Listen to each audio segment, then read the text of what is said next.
Hi and welcome back to Bride Society. So today we are talking venues, which we know can be a really difficult decision and one of the major decisions that you have to make when you're planning your wedding. So we've rounded up our top ideas to help you find and choose your dream wedding location. Yes, so really your first decision, which is a big decision in itself for some couples, is in terms of your ceremony, whether you're choosing a religious ceremony or a civil ceremony. And then that will obviously help dictate the type of venue for your ceremony. And then that decision will probably then feed into whether you need one location or if you need two locations. So do you need a separate one for your reception? So it's like possibly a big decision anyway, and of course there is a third kind of option in there, and that if you decide you want the civil ceremony because maybe you want the wedding to be in a castle and you don't want to move from A to B and all that kind of thing, that you can still have a blessing after the civil ceremony's finished. So options, but again, already something to start thinking about on that one. Yeah, so once you've decided on whether you're looking for one or two venues, the next thing we thought would be most important was, where are you going to get married? What part of the country, or completely Which other country? Yeah. So the location of your venue. Do you have a particular meaningful place that maybe you want to get married? Is it somewhere maybe you got engaged? Is it local to where you both live at the moment, or near a family home? And if families are all over the place, somewhere smack bang in the middle, so it's fair for everyone to attend, to travel. So again, lots of other little options. You've got to decide what is the most important.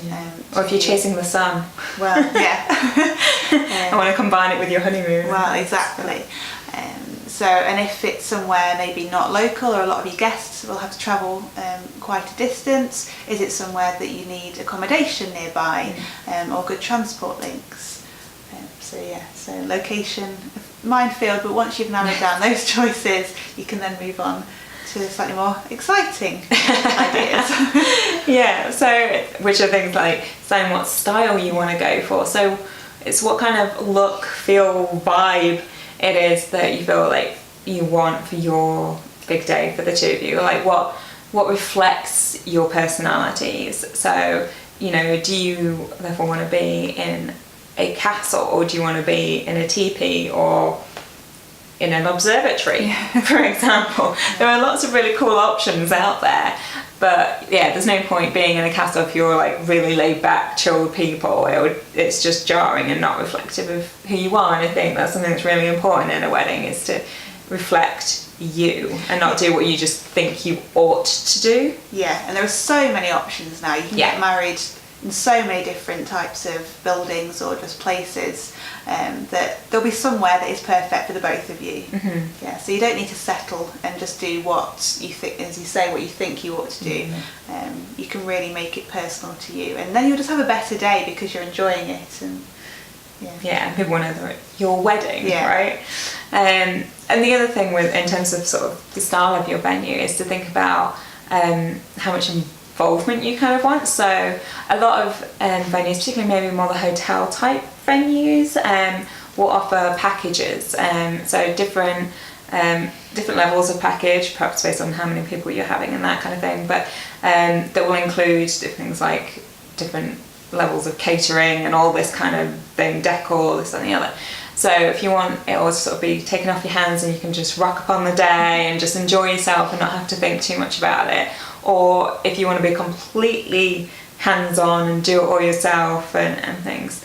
So it's trying to incorporate that into what type of venue you're picking, because that will be dictated somewhat.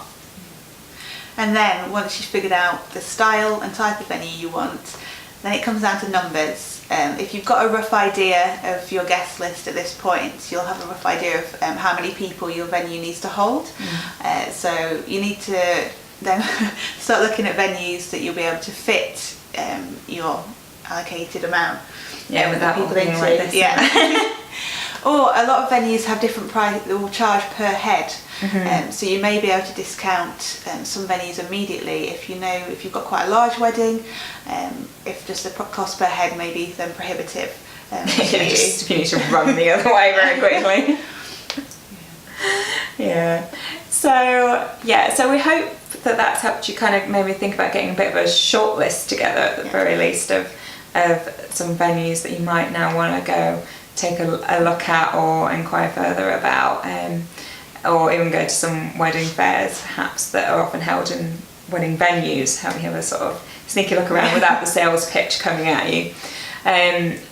So we're going to do another video for you, which you should keep an eye out for, about maybe what you want to ask and think about when you go to visit venues, and to help you out with that next stage of the search. But in the meantime, narrow it down and we'll try and help you out next time.